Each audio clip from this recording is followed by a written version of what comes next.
उसके महल में एक बहुत सुंदर बाग था। बाग में तरह तरह के फूलों के पौधे और अनेक प्रकार के मीठे फलों के पेड़ थे।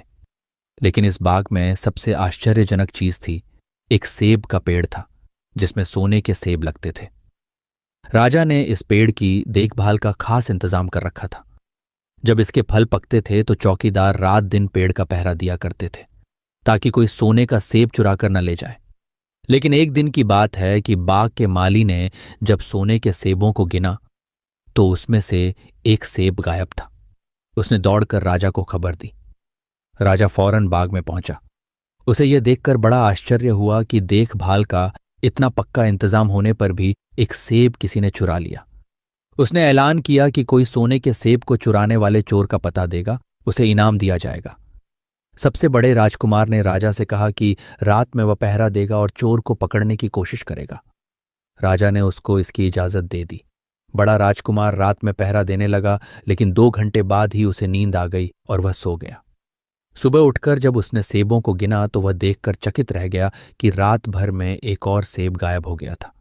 इसके बाद दूसरी रात को मंझले राजकुमार ने पहरा देने का काम संभाला। उसे भी नींद आ गई और तीसरा सेब चोरी हो गया। राजा बहुत चिंतित था। दरबारियों की भी समझ में नहीं आ रहा था कि क्या किया जाए। सब लोग उदास बैठे थे कि इतने में सबसे छोटा राजकुमार आया और उसने कहा कि आज की रात मैं पहरा दूंगा और चोर को पकड़ूंगा। राजा इस राजकुमार से खुश नहीं रहता था। वह उसे मूर्ख भी मानता था। उसने उसे डांटते हुए कहा, तुम क्या समझते हो? क्या तुम्हें इसमें सफलता मिलेगी?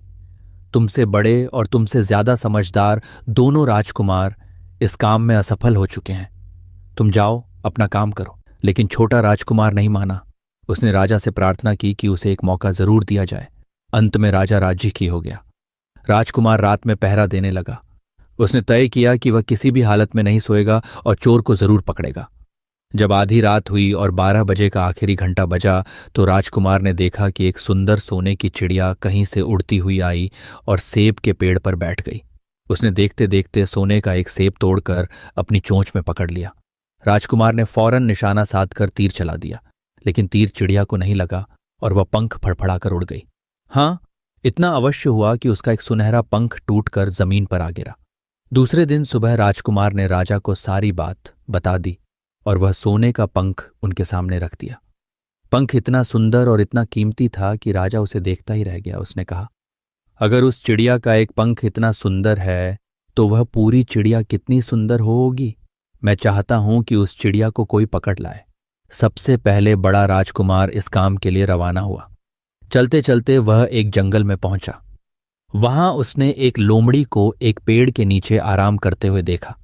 राजकुमार ने मौका देखकर तीर अपने धनुष पर चढ़ा लिया। वह तीर छोड़ने ही जा रहा था कि लोमड़ी ने चिल्लाकर कहा, राजकुमार, मुझे मत मारो। पता है कि तुम सोने की चिड़िया की खोज में निकले हो। तुम मेरी राय मानो तो तुम्हारा काम जल्दी ही पूरा हो जाएगा। तुम इसी रास्ते से सीधे चले जाओ। शाम होने पर तुम एक गांव में पहुंचोगे। वहां तुम्हें आमने सामने 2 धर्मशाला मिलेंगी। एक धर्मशाला खूब सजी सजाई और सुंदर सी होगी, लेकिन तुम उसमें मत ठहरना। तुम उसके सामने वाली दूसरी धर्मशाला में ठहरना, जो बहुत मामूली और देखने में भी भद्दी सी होगी। ऐसा करने पर तुम्हारा काम आसानी से पूरा हो जाएगा। लोमड़ी का बात सुनकर राजकुमार को हंसी आ गई। उसने डांट कर कहा, भाग जा यहां से। मुझे तुम्हारी सलाह की जरूरत नहीं है।